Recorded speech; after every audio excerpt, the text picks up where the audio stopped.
intriguing questions that I've been very enamored with is when is the start of a performance?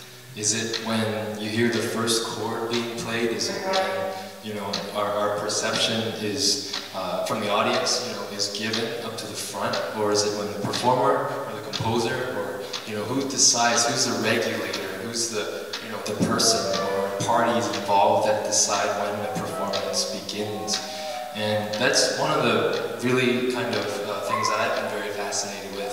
I really enjoyed the essay and the presentation that was presented last night by Roger and I think Mark.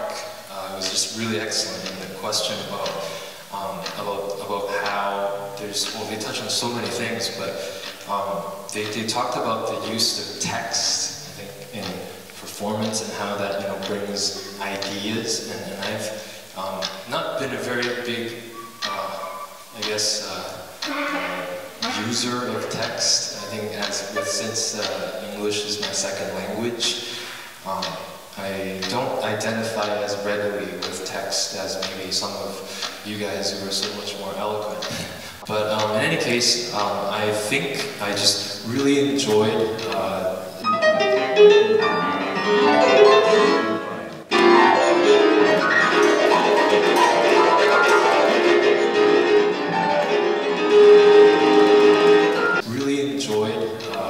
Jane's presentation just now about just alluding to how Cage really wanted to have audiences to draw their connections to not have any connections, to not have causal relationships, and to strive for, you know, little or no connections.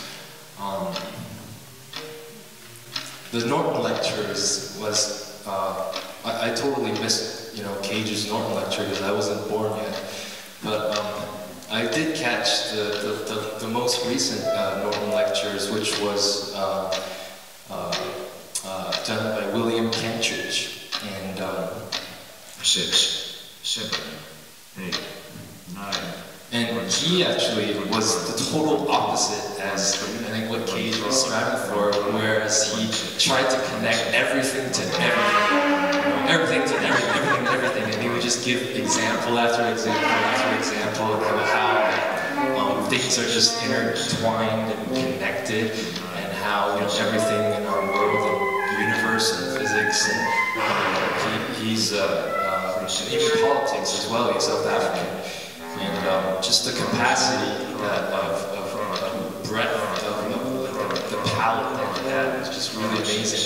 At the same time, Cage, I mean, I think is also, it's very surprising to me when I read about not only the chaotic pieces in Cage's music, but also that he wrote a lot of pieces that were very highly articulated, organized. Somebody alluded to earlier that, you know, a lot of the Beethoven scores are very, very intricately articulated.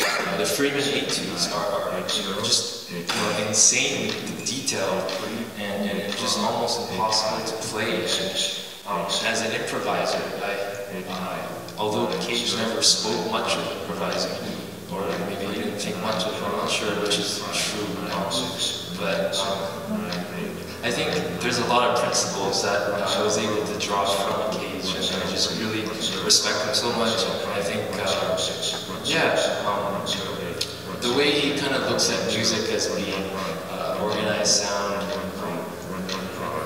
just is, it gives a sort of kairos opportunity when we see it happen, you know, the different kinds of time, synchronicity, unlikely alignments, splits, string quartet, text, musical creativity, continuity, traditions, culture, Zen, physicality, discursive, non-discursive, Roger Reynolds, proportions, out of context, out of content, but still in character. Non-linear time dynamics, monodirection, past, present, future, liberated from distant planet, but many durations of various timelines. Weeks, months, years, not only A to B, but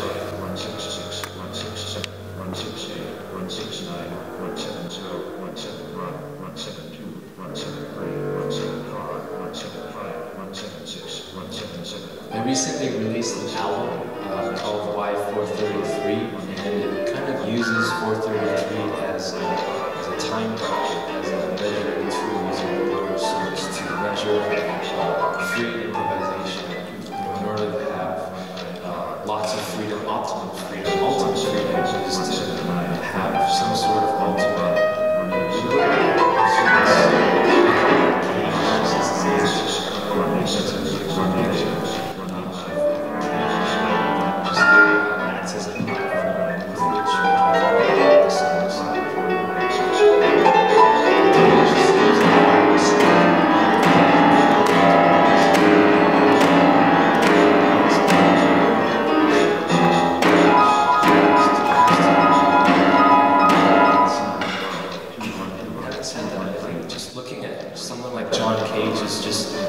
it just blows my mind as to, you know, like what limits, you know, he faced at all, if any.